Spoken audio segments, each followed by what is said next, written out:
খুলনা নগরীর আবাসিক হোটেলের আড়ালে চলছিল অসামাজিক কার্যক্রম।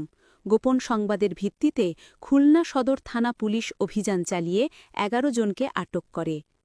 অভিযান পরিচালিত হয় শহরের ডাকবাংলা মোড়স্থ হোটেল খুলনা গার্ডেন আবাসিক এবং লোয়ার যশোর রোডস্থ হোটেল অ্যানিটা আবাসিকে। এ সময় অসামাজিক কাজে লিপ্ত অবস্থায় ৬ জন নারী ও ৫ জন পুরুষকে আটক করা হয়।